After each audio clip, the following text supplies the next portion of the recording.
প্রিয় শিক্ষার্থী বন্ধুরা, আশা করি তোমরা সবাই ভালো আছো। তোমরা যারা 2025 সালে দাখিল পরীক্ষা দিবে, বর্তমান দশম শ্রেণীতে অধ্যয়নরত আছো, তাদের অর্ধবার্ষিক পরীক্ষার প্রশ্নটি এখন শেয়ার করতেছি। তবে অবশ্যই মনে রাখবে, তোমরা যে অর্ধবার্ষিক পরীক্ষার যে প্রশ্নগুলো, সেগুলো কিন্তু অনেক প্রতিষ্ঠান আছে নামি দামি, তারা নিজেরাই তৈরি করে, আর অনেকে আছে কোম্পানি থেকে ক্রয় করে নেয়। এটা কিন্তু আসলে বোর্ড কর্তৃক প্রশ্ন নয়। সেহেতু দেশের অনেক প্রতিষ্ঠানের সাথে প্রশ্নগুলো যারা প্রকাশনা থেকে ক্রয় করে, তাদের একই প্রকাশনা যেগুলো, এগুলো কমন পড়ে যায় সবার হুবাহু। আর অনেকের আবার কিছু কমন পড়ে, কিছু কমন পড়ে না। এই জিনিসটা মাথায় রাখবে। আমি তোমাদেরকে এটা বলি না যে এটা হুবাহু সবার জন্য কমন পড়বে। তো যেহেতু একই প্রকাশনার প্রশ্ন সবাই কেনে না, আবার অনেকে নিজেই প্রশ্ন তৈরি করে। তবে যেভাবে আমি প্রশ্নটি তোমাদের সাথে শেয়ার করতেছি, হুবাহু একই ধরনের প্রশ্নটি সবার হবে এটা নিশ্চিত, কিন্তু প্রশ্নগুলো ব্যতিক্রম হতেই পারে। তো এখানে আমি তোমাদের সাথে যে প্রশ্নটি এখন শেয়ার করতেছি, দেখো এখানে নৈবেত্তিকগুলো আমি তোমাদের উত্তরটা পাশে লিখে দিয়েছি তোমাদের সহজের জন্য, যারা তোমরা যে নৈবেত্তিকের উত্তরগুলো সাথে সাথে যেন তোমাদের মুখস্থ হয়ে যায়। 30টা নৈবেত্তিক যেন তোমরা প্রশ্নটা ভিডিওটা দেখার সাথে তোমরা আয়ত্ত করতে পারো। আর সাথে সৃজনশীল প্রশ্নগুলো দিয়েছি। অবশ্যই তোমরা যারাই আসো, যদি বোর্ড থেকে গল্পগুলো, ওই আলোকে গল্পগুলো পড়ো, তাহলে আশা করি সবার 100% কমন পড়বে। আর যদি তোমরা ওইটা বই থেকে গল্প না পড়ে যদি তোমরা গাইডের দিকে অনুধাবন করো বা গাইড দিকে পড়ো, তাহলে তোমাদের উদ্দীপকগুলো হয়তো কারো একটু মিলবে, কারো একটু ব্যতিক্রম থাকবে। তাহলে শুরু করতেছি তোমার দশম শ্রেণীর অর্ধবার্ষিক পরীক্ষার কোরআন মাজিদ ও তাজবিদ প্রশ্ন। প্রথমেই বহু নির্বাচনী অভিজ্ঞা 30। 1 নম্বর, কোরআন মাজিদে রুকুর সংখ্যা কত? সঠিক উত্তরটি হচ্ছে ক, 540টি। তারপরে 2 নম্বর হচ্ছে হাদা লাইসা বিকালামিল বাশার, এটার কোন কবির উক্তি? সঠিক উত্তরটি গ, লাবিদ বিন রবিয়া। তারপরে ওহী লেখক সাহাবীদের মধ্যে সর্বাধিক প্রসিদ্ধ কে ছিলেন? সঠিক উত্তরটি হচ্ছে ক, যায়েদ বিন সাবিত রাদিয়াল্লাহু তাআলা আনহু। তারপর 4 নাম্বার, কার আমলে কোরআন মাজিদ নুক্তা ও হরকত প্রচলন করা হয়? সঠিক উত্তরটি হচ্ছে ঘ, হাজ্জাজ বিন ইউসুফ। 5 নম্বর প্রশ্ন, গিশাওয়া শব্দের অর্থ কি? সঠিক উত্তরটি ক, আবরণ। তারপরে 6 নম্বর প্রশ্ন, হুদাম্মির রব্বিহিম এর মধ্যে হুম কোন প্রকার জমির? সঠিক উত্তরটি হচ্ছে ঘ, মাজরুরে মুত্তাসিল। তারপরে লা তুফসিদু এর বাপ কি? সঠিক উত্তরটি গ, ইফআল। তারপরে 8 নম্বর প্রশ্ন, জালিকাল কিতাবু লা রাইবা ফি এর মধ্যে কিতাব দ্বারা কোন আসমানি গ্রন্থকে বোঝানো হয়েছে? সঠিক উত্তরটি হচ্ছে ঘ, কোরআন। তারপর নিচের অনুচ্ছেদটি পড়ো এবং 9 ও 10 নং প্রশ্নের উত্তর দাও। ইয়াসমিন শরীয়তের কোন বিধান লঙ্ঘন করেছে? এই উদ্দীপকটি তোমরা পড়ে নিবে। ইয়াসমিন নামাজ পড়ে, রোজা রাখে, কিন্তু পর্দা করে না। সে বলে পর্দা নারী জাগরণের পরিপন্থী। তো 9 নম্বর প্রশ্ন হচ্ছে ইয়াসমিন শরীয়তের কোন বিধানকে লঙ্ঘন করেছে? সঠিক উত্তরটি ক, ফরজ।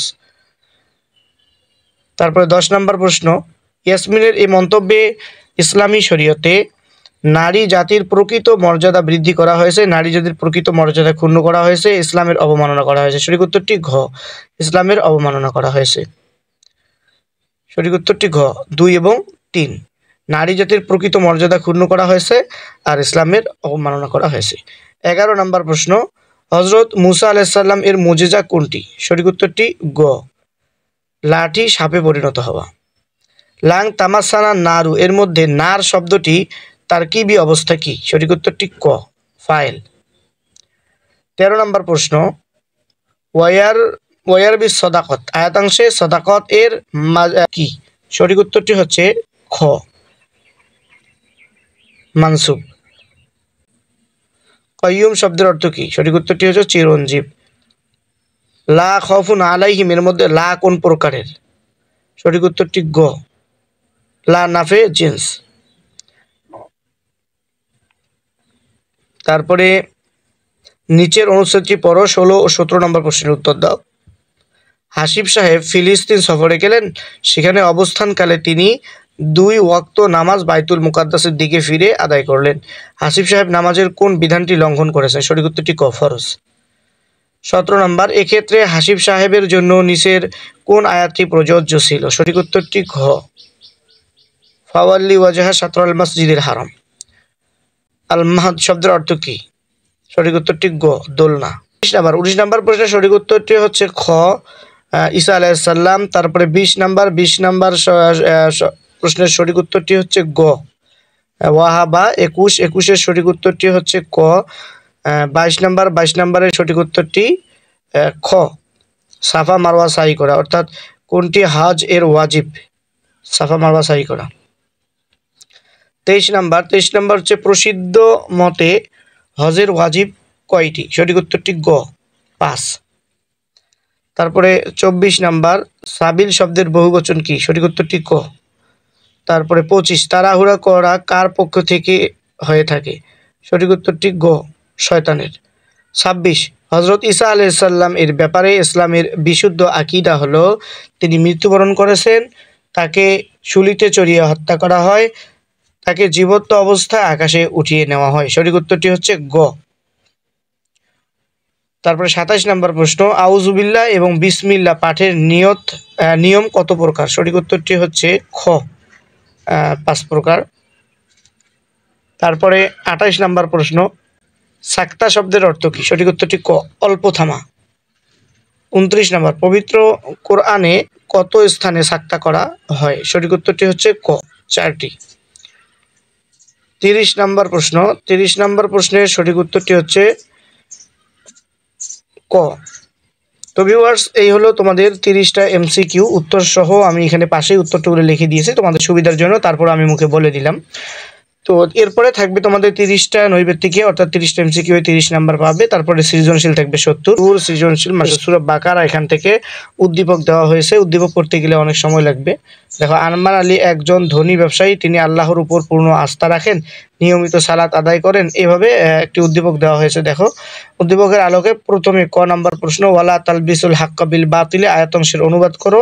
ফি কুলুবিহিম মারাদুন ফাসাদাহুমুল্লাহু মারাদা আয়াতাংশের ব্যাখ্যা করো। এটা হলো অনুধাবন প্রশ্ন। তারপরে গ নাম্বার হচ্ছে কোরআনের আয়াত উল্লেখপূর্বক উদ্দীপকের আরমান আলীর পরিচয় ব্যাখ্যা করো। ঘ নাম্বার প্রশ্ন হচ্ছে উদ্দীপকে আরমান আলীর মাধ্যমে কোরআন মাজিদে উল্লিখিত কোন শ্রেণীর লোকের চরিত্র ফুটে উঠেছে তাদের পরিণতি বিশ্লেষণ করো। আমাদের 2 নাম্বার যে প্রশ্নটা দেওয়া হয়েছে একটি উদ্দীপক আসলাম সাহেব একজন বরেণ্য আলেম, তিনি এক ধর্মীয় সভায় পৃথিবীতে মানব সৃষ্টির ইতিহাস সম্পর্কে আলোচনা করেন। তিনি বলেন আমরা সবাই আদম সন্তান। তবে এই যে একটা উদ্দীপক, আসলে তোমাদেরকে আমি আগেও বলছি উদ্দীপকগুলো বানানো, এগুলো যদি তোমরা গাইড পড়ে থাকো এক একটা গাইডের মধ্যে প্রশ্নগুলো কিন্তু প্রায় সেম হয়, তবে উদ্দীপকগুলো একটু ব্যতিক্রম হয়ে যায়। উদ্দীপকগুলো নামগুলো ভিন্ন দেয়, ঘটনাগুলো ভিন্ন দেয়, এই কারণে মনে করো যে একজনের সাথে একজনের হুবহু মিলে নাই। এই তোমরা যদি গাইড থেকে আসলে একটু খেয়াল করো এবং ঘটনার সাথে একটু মিলাও তাহলে তোমরা সবাই কিন্তু পেয়ে যাবা। তবে উদ্দীপকগুলো তোমরা বইগুলো একটু ভালো করে দেখবা, এই আলোকে যে আয়াতগুলো আসছে আয়াতের আলোকে বইগুলো ভালো করে দেখবা। উদ্দীপক একটু ব্যতিক্রম থাকতেই পারে সবার, আবার কারো হুবাহু মিলে যেতে পারে। উদ্দীপকের আলোকে প্রশ্ন হচ্ছে জালিকাল কিতাবুল লা রাইবা ফিহি এর অর্থ লেখো। তারপরে খ নাম্বার হচ্ছে আল্লাহু ইয়াস্তাহজিউ বিহিম ওয়া ইয়ামুদ্দুহুম ফি তুগয়ানিহিম ইয়ামাহুন আয়াতের ব্যাখ্যা করো।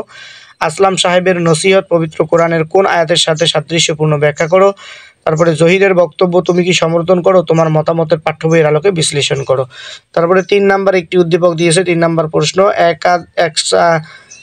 একবার দেশের দক্ষিণ অঞ্চলে সমুদ্রের তীরবর্তী এলাকায় প্রবল বন্যা আঘাত হানলো। তো এইভাবে একটি উদ্দীপক দিয়েছে। উদ্দীপকটির আলোকে প্রশ্ন হয়েছে ক অনুবাদ করো ওয়ামান আসলামু ওয়াজহাকা লিল্লাহি ওয়া হুয়া মুহসিন। তারপরে ক নাম্বার হচ্ছে ওয়ামা তুকদ্দিমু লিআনফুসিকুম মিন খায়রিন তাজিদুহু ইনদাল্লাহ। গ নাম্বার প্রশ্ন হচ্ছে খুরশিদ মিয়ার বক্তব্যের সাথে তুমি কি একমত, সঠিক মতের পক্ষে দলিল দাও। তারপরে ঘ নাম্বার হচ্ছে স্ত্রী মাজেদা বেগমের পরামর্শের যথার্থতা বিশ্লেষণ করো। তারপরে 4 নাম্বার হচ্ছে আজমত মিয়ার স্ত্রী ভীষণ অসুস্থ, তাকে চিকিৎসা করানোর প্রয়োজন, যাতায়াত খরচ, ডাক্তার ফি। তারপরে উদ্দীপকের আলোকে প্রশ্ন হচ্ছে ক ইয়াতিম কাকে বলে। খ হচ্ছে ওয়া আলামু আন্নাল্লাহ সামিউন আলিম আয়াতাংশের ব্যাখ্যা করো। ক হচ্ছে জামিলের কর্মের যথার্থতা পবিত্র কোরআনের আলোকে ব্যাখ্যা করো। ঘ নাম্বার জামিলের বন্ধু রাকিবের কর্মের পরিণতি কোরআনের আলোকে বিশ্লেষণ করো। তারপরে সূরা আল ইমরান থেকে তোমাদেরকে প্রশ্ন করেছে একদা খালেদ মাদ্রাসায় গিয়ে তাদের কোরআনের শিক্ষককে বললেন হুজুর আলিফ লাম মিম অর্থ কি। হুজুর বললেন এই আয়াতটি মুসাব্বিহাত এর অন্তর্ভুক্ত, এর অর্থ আল্লাহ ছাড়া কেউ জানে না। তো এরকম আর কি উদ্দীপকের আলোকে প্রশ্ন দিচ্ছে ক কিতাব অর্থ কি, উম্মুল কিতাব অর্থ কি। তারপরে উদ্দীপকে বর্ণিত প্রথম 2টি আয়াতের বঙ্গানুবাদ করো। গ কোরআনের দৃষ্টিতে বয়াতি চাচা কেমন লোক বর্ণনা করো। ঘ কোরআন ও হাদিসের দৃষ্টিতে হুজুরের মন্তব্যের যথার্থতা যাচাই করো। তারপরে 6 নাম্বার প্রশ্ন আছে এখানে। 6 নাম্বার প্রশ্ন হচ্ছে সাদিক ও সাজিদ ইয়াহুদি সম্প্রদায় নিয়ে কথা বলছিল।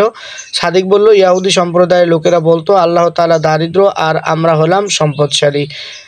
আচ্ছা যাক, উদ্দীপকটি পরে নেবেন। তারপরে এই আলোকে প্রশ্ন হচ্ছে যায়িকাতুল মাউত অর্থ কি? খ হচ্ছে ব্যাখ্যামূলক অনুবাদ করো। কলু ইন্নাল্লাহ ফাকিরু ওয়া নাহনুল আগনিয়া। গ নাম্বার হচ্ছে ইয়াহুদি সম্প্রদায়ের বক্তব্যের সাথে তুমি কি একমত? তোমার মতের পক্ষে যুক্তি দাও। তারপরে 7 নম্বরে একটি উদ্দীপক আছে আব্বাস মোড়ল বসতপুর গ্রামের মাতাব্বর নেতৃত্বের বিষয় নিয়ে ওই গ্রামের কামরান চৌধুরীর সাথে তার বিরোধ। এভাবে উদ্দীপকের আলোকে পরবর্তী প্রশ্ন হচ্ছে ক ইস্তাইনু শব্দটির অর্থ কি? ওয়ালা তামুতুন্না ইল্লা ওয়া আনতুম মুসলিমুন আয়াতাংশের ব্যাখ্যামূলক অনুবাদ করো। গ মাওলানা জহির উদ্দিন সাহেবের বক্তব্য সূরা আল ইমরানের যে আয়াতাংশের সাথে সাদৃশ্যপূর্ণ তা উল্লেখপূর্বক ব্যাখ্যা করো। গ নাম্বার হচ্ছে কামরান চৌধুরীর পরিণতি পবিত্র কোরআনের আলোকে বিশ্লেষণ করো।